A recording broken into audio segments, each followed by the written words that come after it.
Hello and welcome back to my RC channel. I'm AndyRC and today I'm going to be taking a look at the new Taranis X9D Plus SE 2019 edition. So the first question you're going to want to know is, should you buy it? And the short answer is, it depends. If you want all of the functions of the previous X9D Plus, then don't pull the plug yet. I think I was one of the first people to try out FrSky's new access protocol with the X Lite Pro, and there was a lot of animosity at the time I made the video, which was fueled by a lot of things such as letters being sent out to block jumper transmitters being sold, as well as the X Lite Pro only having the access protocol as an option. So early adopters were left with a very expensive brick unless they happened to have an RXSR, which was the only receiver at the time to support the new protocol. So with all of that, along with an inferior inverter fitted to the QX7 transmitter, causing a convenient problem with TBS crossfire, I think it's hard not to blame anyone into thinking FrSky appeared to be making bad decisions.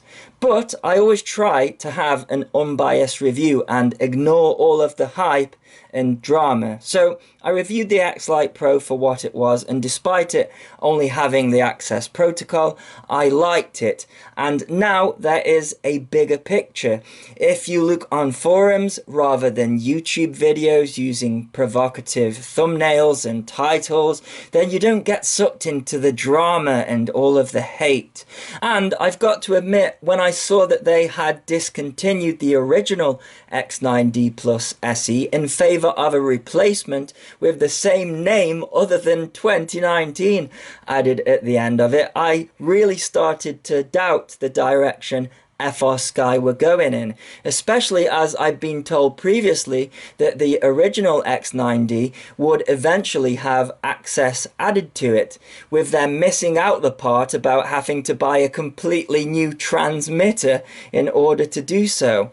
But when you look into things deeper, the original X9D has been around for 6 years, and while it's had a few upgrades, it's not changed a lot internally. And the problem is that we are asking more from it, and it can't provide it. For example, intermittently, Lewis scripts just crash because there isn't enough processing power and memory to cope with everything. So, while adding a date to the end of a product, in my opinion, is a bad idea, especially as we are coming to a close on this year, a reliable source has advised me that they have called it the 2019 edition because it's the year that it's had a refresh, and it's unlikely that we'll have to buy a 2020 edition.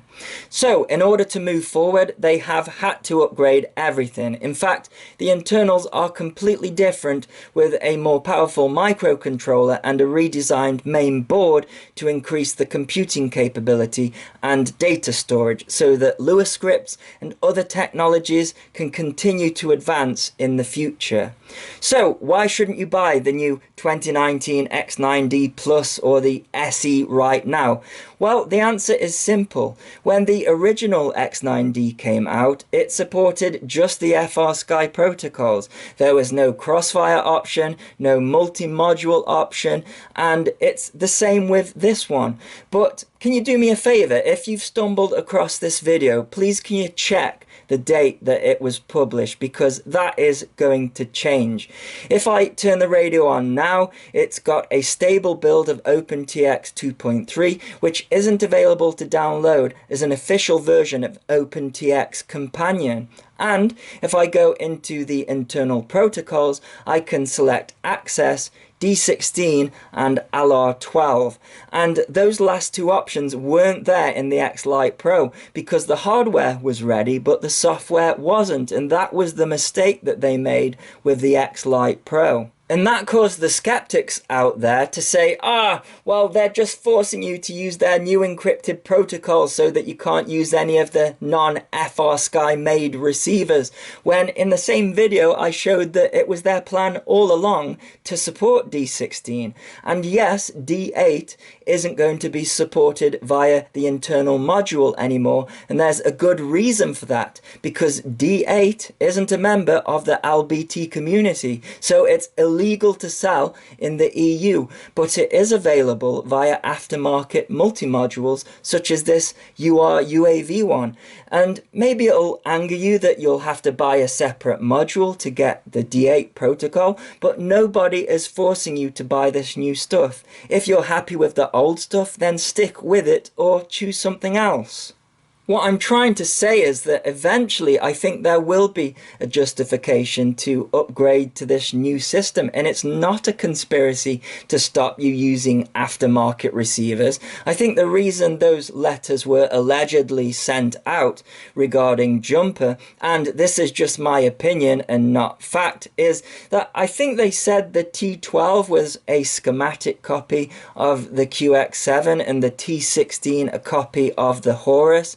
And those two FrSky models are going to require a main board replacement for this new access protocol. And maybe Jumper could retrofit these boards, but I'm just guessing here, and I have no horse in this race. I just like to try everything, and I always say, I'm the customer.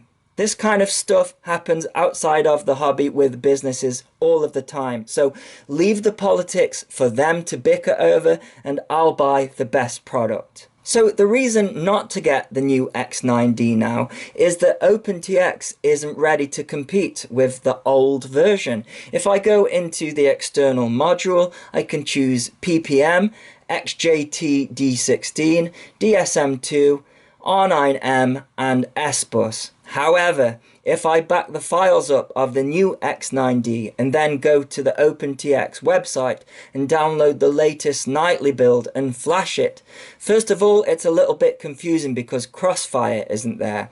But that's because they've decided to support everything, so they've done away with the checkboxes. So now when I turn the transmitter on, I get a warning because you shouldn't fly on a nightly build. But if I go into a model and down to the external module, I now have the option for Crossfire, and it's proper Crossfire hardware, so it's fully supported. Then we have the multi-module and the R9M access option.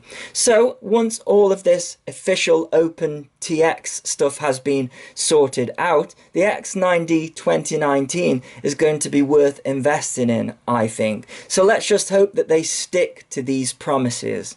Anyways, I haven't actually talked about the transmitter at all. This is the blue edition, but it's also available with a carbon fiber style finish. Perhaps we'll see more fancy decal versions later, but this is what we have at the making of this video.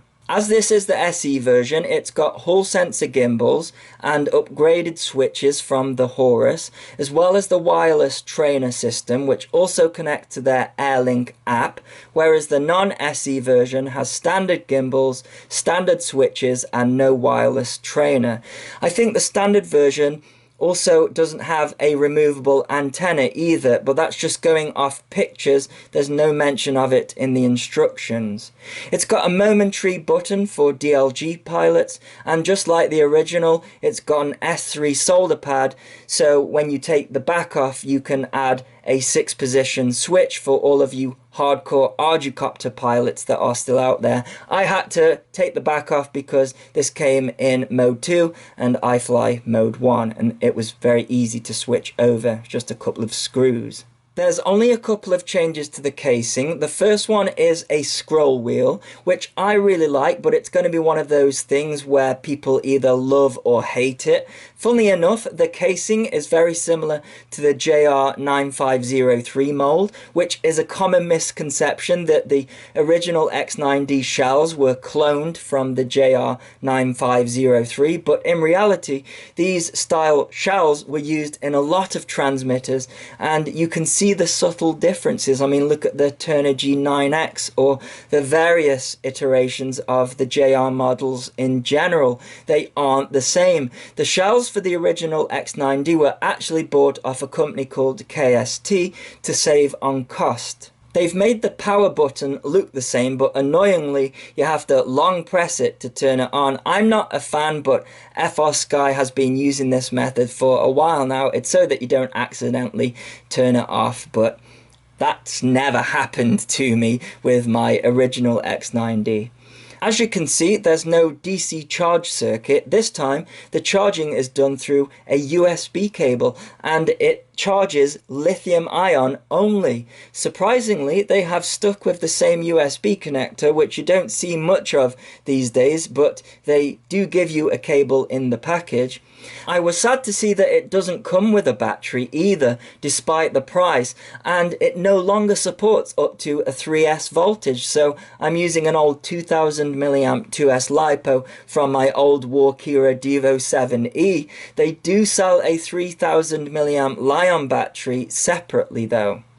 It comes in the usual Taranis pouch, along with some stick protectors, a bunch of stickers, a manual and a lanyard. Now, I'm not going to do a flight with this guy until they've sorted the firmware out, although in my X-Lite Pro video I did get something slightly wrong about the access protocol. I just think it's because I was one of the first to try it.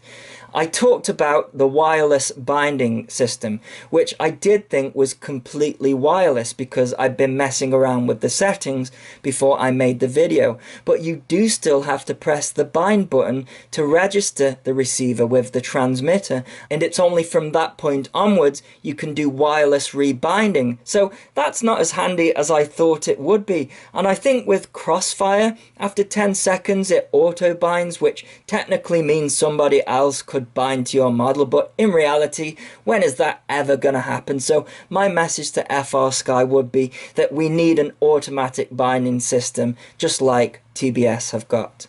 Because at the moment, the only advantage of the access protocol for me is the slightly better range and the lower latency, which I struggle to notice, which Crossfire and the R9M system already bring to the table, especially when it comes to range. It also turns out that the over-the-air updates for the receivers are going to be limited depending on the receiver. Now I'm seeing R9 receivers labeled OTA, so even though legacy receivers such as the XM Plus now have the access firmware available, it's not clear which receivers are going to have these over-the-air ability updates, and it's another downside. On their website it says that it all depends on how much memory resource the receiver has, so we could potentially be looking at having to replace all of our receivers with new ones to take advantage of the over-the-air stuff as well. I'm also seeing the R9M module with a 2019 label after it, but I've been reassured that it's just to support an external 3S power supply rather than the original 2S, and updates for the 2019 model will flash to the now discontinued previous model. So just like I said earlier, it's a waiting game with FrSky that has great potential, but until it's fully released I'll be sticking with my old gear. I hope you found this video useful, and as always, thanks so much for watching. Please continue to subscribe. Cheers.